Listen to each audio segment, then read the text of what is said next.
মিথ্যা মামলা দিয়ে নিরপরাধ মানুষকে হয়রানি করে সাধারণ জনগণকে বিএনপির মুখোমুখি দাঁড়া করাবেন না।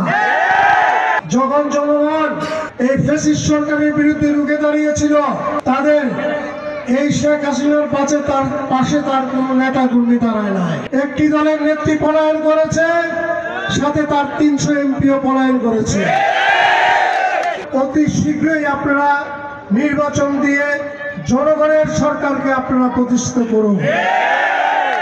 এই ফ্যাসিস্ট সরকার যে বিদায় হয়েছে, অবশ্যই আমাদের এই ছাত্র জনতার অবদান আছে। এই ফ্যাসিস্ট সরকারের আমলে এক নিয়েছে পুলিশ, আর এক নিয়েছে এই ফ্যাসিস্ট সরকারের দোষর আওয়ামী লীগের দালালেরা। বিভিন্নভাবে আমাদের নেতা কর্মীদেরকে যে কোনো ভাবে, যে কোনো উচিলায়, কোনো পারিবারিক দ্বন্দ্ব হলেও বিএনপি বলে আমাদের নেতা কর্মীদেরকে হয়রানি করেছে।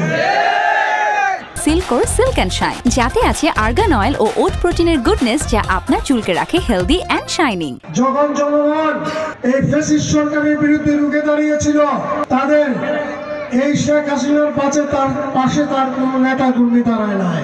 যারা ওই সময়ে যারা প্রকৃত আওয়ামী লীগ করতো, তারাও এই শেখ হাসিনার এই ফ্যাসিস্ট সরকারের বিরুদ্ধে তাদের অবস্থান ছিল, তাদের পাশে কেউ ছিল না। এবং জনতার প্রতিরোধের মুখে তারা শেষ পর্যন্ত দাঁড়াইতেই পারে নাই। এই বাংলাদেশের ইতিহাসে প্রথম একটি দলের নেত্রী পলায়ন করেছে, সাথে তার 300 এমপিও পলায়ন করেছে। এই 31 দফা, এটা কিন্তু আমরা এই 5ই আগস্টের পরে ঘোষণা দেই নাই। 13ই জুলাই 2023 সনে আমাদের নেতা জনাব তারেক রহমান এই 31 দফা বাস্তবায়নের কর্মসূচি ঘোষণা করেছিল। আমরা চাচ্ছি আপনারা সবকিছু ঠিক করে অতি শীঘ্রই একটি নির্বাচিত সরকারের মাধ্যমে আপনাদের ক্ষমতা হস্তান্তর করুন।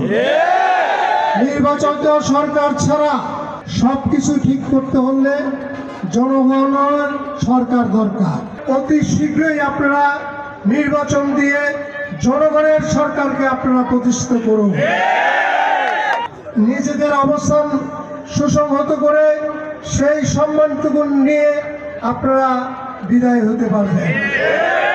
মামলা যারা সঠিক আসামি, শুধু তাদেরকে মামলা আপনারা এজাহার দিবেন। এবং প্রশাসনকে আমরা বলতে চাই, মিথ্যা মামলা দিয়ে নিরপরাধ মানুষকে হয়রানি করে সাধারণ জনগণকে বিএনপির মুখোমুখি দাঁড়া করাবেন না। বিএনপি একটি জনগণের দল, জনতার দল, জনগণের ভালোবাসার দল। আপনারা বিএনপিকে জনগণের মুখোমুখি দাঁড়া করাবেন না এই মিথ্যা মামলা দিয়ে। কারণ একটা মানুষ যখন হয়রানি হয়, এই মুহূর্তে হয়তো তারা চিন্তা করতে পারে আওয়ামী লীগ তো নাই, নিশ্চয়ই এটা বিএনপি অথবা জামায়াত ইসলামী অথবা অন্য কোন সংগঠনের কাজ।